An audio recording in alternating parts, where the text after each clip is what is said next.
David, welcome back. It's great to see you again. Didn't get a chance to see you at grocery shop, unfortunately, but I think Well, you know, we're Mark, connected regardless. yeah, someone had to keep working and keeping the lights on back at the office, right? So You are ever the hard worker, that's for sure. Exactly what it says I behind you. try to be a good role model. Very good. Listen, we have another monthly report to share with our audience. Love to dig into some of the more salient points that you've uncovered this month. Is can you tell us about what are the biggest misconceptions that the audience or readers have about the households and the groceries that they're buying online? Because I know you get a lot of questions from retailers. I know you get a lot of questions from media. Um, so I'm interested in what the biggest misconception might be. I think when we talk or I talk to the media or others, and it's less retailers because I think they understand this, is that Mhm. online is replacing the traditional in-store shop. While it's true that we continue to document around half the U.S. households are buying groceries on each month, the fact remains very few are really spending a disproportionate amount of their money online. And so let me give you an example. Uh, if we were to break down all the monthly active users, only around 20% of those, which would equate to roughly 10% of total US households, would spend 50% or more of their grocery dollars online during the Mhm. past month. Mhm. So, that in and of itself really shows that online is a complement to the traditional in store. I think, another data point that I would point to is okay, our order frequency, which measures the average number of orders placed and received during the month, has never gotten above three. And in the most recent month of September, it was about 2.5. Mhm. When you juxtapose that with the frequency at which a person goes to a store, it's pretty evident that it's a growing component, but it isn't overtaking that traditional shop. And I think that lends itself to the notion of omni-channel. Now, we're still kind of just focused on online, getting online before we can be omni-channel. But I think part of the maybe the misplaced thoughts about online is just really understanding the utility of online, right? We have pickup and delivery, but we also have ship to home. And the most important thing is to recognize the way people viewed or used these in the past continues to evolve based on the expectations that they're having with their most recent experiences, which is one of the reasons why ship to home continues to face increasing headwinds Right. as the value of shopping that way has evolved since the beginning of the pandemic as people became more familiar with and experienced with the other two methods. So you just mentioned, you know, order frequency has not gone above three, and in fact, in September we've seen a drop. What, without getting too granular, what's behind that drop? Are we seeing a longer term slow decline in frequency, or is this, as you say, just a realignment as to how online influences offline? Well, if we looked at what happened at the very beginning of the pandemic, Hmm. so March of 2020, we saw a significant jump in order frequency versus pre-COVID, which again we measure as August of 2019. But since then, if you were to do a regression on that line or a 3-month moving average, what you would see is a downward slope.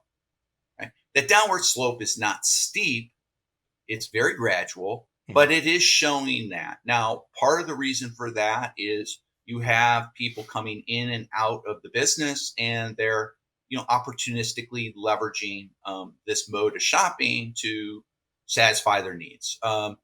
The other is, return to the store as concerns for COVID wanes. Although, again, we still have COVID sitting out there, and that could pop back up if we have a resurgence this fall and winter.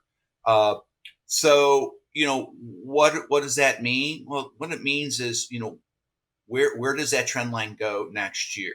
If anything, we would anticipate a flattening, right? So if that slow decline from 3 to 2.5 over 2.5 years is extrapolated out, we're still going to be above where we were pre-COVID, but we may be still testing kind of the lower bounds of the post-COVID environment, which is again a reflection of evolving expectations based on most recent experiences with how people shop online and what role people really want online shopping to play longer term in how their households get their essential groceries. Are you seeing any indication as to what people want Yes. that to be? Well, actually, I should clarify that if we are looking at online in aggregate and trying to understand Hmm. where that slowdown is occurring, I would tell you primarily it's driven by the ship to home segment. Right. If we looked at order frequencies in September versus year ago, their order frequency is down 20%. If we looked at it on the third quarter across 3 months in aggregate, it's down 7%. That combined with the fact that the monthly active user base for specifically that segment Right. has also declined 11% for the month, 6% for the quarter. And so that is weighing on the overall. So if we were to decompose and only show it for the combined pickup delivery segments, which we would do because that's really what grocers are focused on, we Right. may have a slightly different picture, but the order frequency would be lower on an absolute basis simply because we're backing out the contribution of ship to home. But overall, ship to home is the primary contributor to that decline as people again adjust their use of that mode of shopping going forward. Yeah, that's. Thanks for clarifying. I think that makes a lot of sense, and Yeah, and it's a bit of a drag on that overall regression. yeah, so I think you guys work with grocers, so you'd be better able to talk about this. But if we were to just take out ship to home and report grocery and pickup, we may see a slightly different trend. But again, our focus is understanding how households are using online for a broader range, right? Because we do have grocers who do play in ship to home, Right. where they're shipping. But I don't know how does that square with what you're seeing with your clients or hearing from various retailers. Yeah. Great question. We are seeing, the conversations we're having. We're seeing a flattening, but not a wholesale long-term decline. Definitely, the volume for pickup and delivery remains elevated above pre-COVID numbers. Um, so we're not seeing that influence of a long-term decline hitting the sector yet, if ever.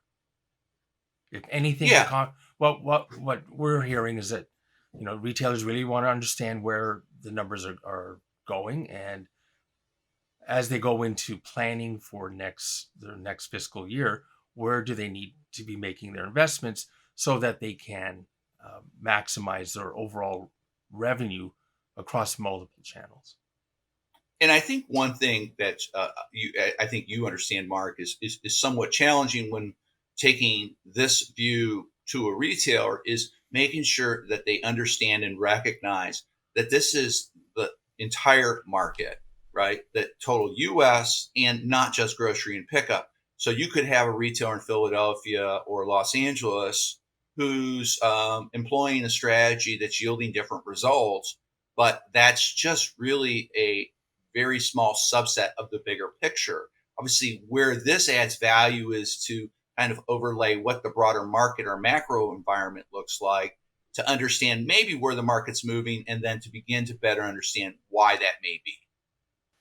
So, David, that's a great segue into my next question. When you look at the interplay between delivery and pickup, leaving ship to home aside, it looks like there's some fluctuation year over year even on a quarterly basis. Can you interpret this for the audience? Yeah. So, you know, if we decompose the sales trends that you're talking about, there are two of the three main components of that can explain the majority of those trends. One is monthly active users for delivery, whether on a monthly basis or Mhm. quarterly basis. Both are up, whereas pickup, like you mentioned, are flat or negative, depending on which time period we're looking at. Now, that's more indicative of, again, market forces and what's going on out there. We have new entrants who are buying their market share very aggressively and putting out very appealing consumer offers. So, understandably, consumers are going to take advantage of that. I mean, if you could save $20 on a $50 order, why wouldn't you? The real question is, how sticky is that experience going to be for you going forward, and are you going to continue to use that? That is a different question. Um, the other part of that is average order values. For the quarter, delivery benefited with a higher increase in the amount of dollars spent per order versus pickup, maybe by a factor of 2 or 3. Mhm. And there could be a variety of reasons for that, right? And again, at the very macro level, we're looking across channels. So that's including mass and grocery, it's including club. So all that comes together. What we can see is those two factors together contribute and explain the vast majority of why delivery is performing the way they are. However, as I mentioned to you, Mark, in an aside conversation, one of the other issues that we're facing in the market is that there isn't this incremental innovation occurring on the pickup side, right? We've seen a lot of new service providers and service features in delivery. The idea of getting faster delivery, whether it's rapid within 10 or 15, which is kind of let's move that aside to the more within the hour or as fast as 30 minutes, the 30 to 60 minutes segment. Um, or other variations where now we have new providers who are adding alcohol Mhm. to their prepared foods, no different than what the incumbent providers did before. We're just not seeing that level of innovation or new features being introduced on the pickup side. So consequently, you know, more of the energy, more of the focus is driving consumers, at least in the near term, to delivery, while the long term view is that pickup really should be where the focus is given both the strategic and economic value. So while we see the numbers and try to interpret and explain the near term, we also try to put them in a broader context for, does this make sense for the strategy that traditional brick and mortar grocers should be pursuing? Yeah. And actually, that's an interesting point. Do you consider this a bit of the tortoise and the hare? So Oh, yeah, yes, the delivery yes. companies are heavily invested in keeping that innovation pipeline going, whereas the retailers may be a little longer to the market, but will Yeah. eventually pick up momentum. Well, I'm glad you picked up that because I remember sharing that before. Just remember that the hair is kind of boisterous, Hmm. very confident, and exudes that, right? And everyone's saying there's no way the tortoise can win. The tortoise is very methodical and deliberate and focused on, the end game. And it doesn't look that sexy. It doesn't look Hmm. like it's got a chance to win, but we know how that ends. And I do think that if you look primarily at mass as opposed to grocery, you can see that mass may be exhibiting more of the attributes of the tortoise than the hare, right? We can talk about that in more detail, but probably for a different time. But I do think the focus on your customer, how you compete to support that customer in the marketplace, and then build the capabilities to better deliver against those opportunities is really important. And I don't think we've seen that same level of focus on the grocery side. Maybe partially because they're starting from a different vantage point where they've been more dependent on the third party providers as the gateway or the keystone for their online or e-commerce strategy. Yeah, that's a great point, David. Let me ask you this then. What are you seeing in terms of customer retention and keeping customers engaged with online grocery channels? I mean, a lot of parties are working very hard. They're spending large to acquire customers. Is this the right strategic approach? Well, at this point, we know the size of the pool that we're all fishing in. Mhm. We've talked about this before. So you got to fish where the fish are, but to hook that fish is becoming more challenging and more costly. Um, and in some cases, the offers that we're giving them may elicit a near-term behavior that does not translate into long-term loyalty, right? Because you may be appealing to those who are simply trying to save money or not spend more than they have to.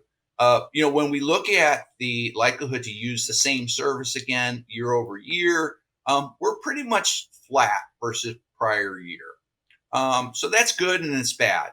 That's a function of first timers and those more experienced consumers. We know the more experienced consumers have a much higher likelihood to continue to use the same service. So that stabilization is indicative of the fact that maybe we're solidifying some of those behaviors. The challenge is mass is outrunning grocery here by almost 10 plus points, Yep. right? Yep. And so the experience that a customer is getting from a mass provider, Walmart or Target, for example, is producing the intended effect of building greater customer loyalty in the form of higher likelihood to repeat and use the service again. And that's concerning because our cross shop is still elevated. It's about 28%, 2 points higher than last year. And that just simply means any customer who's using a grocery service in September and a mass service in September is likely having a better experience over at mass and may eventually adjust their behaviors even further, which could explain why cross shopping is down slightly versus a couple months ago. And maybe people are choosing just to shop with mass online as opposed to grocery. So then the question is, how do I attract new customers? That's where it becomes harder and more expensive because the people you're trying to attract, you're really trying to re-engage. These are the lapsed or lost customers who've been online in the last month, a year or two, and you're trying to appeal to them in some way. And the value of a financial incentive will go only so far. Ultimately, the experience has to be acceptable, as good, if not better than the alternative, whether that's in store or someone else's provider. And so what retailers really need to focus on is deploying those monies against building a better customer experience. So I would say focus more on retention than acquisition because you don't want to lose one customer because you're going to have to probably acquire many, many more to replace that one. And in that case, it just becomes a more expensive proposition.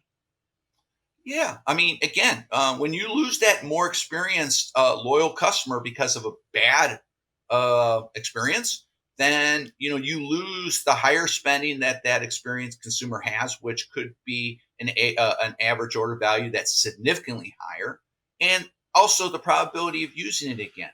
We have maybe less than a 50% chance, if not lower, to take that first time user and get them to the second order and third. By the time we get to the fourth or more, we're at 80+% higher likelihood that someone's going to continue to use the service. So let's make sure that we don't give people reasons to stop using our service or to go to a competitor's. Great advice, as always. Really appreciate your time this month, David. I think we've come to the end of our segment. Look forward to next month, and I hope you have a happy Halloween. Mark, I hope you do as well. And I appreciate sharing insights and perspectives once again with you and Team Mercatus. That's it, folks. Bye-bye.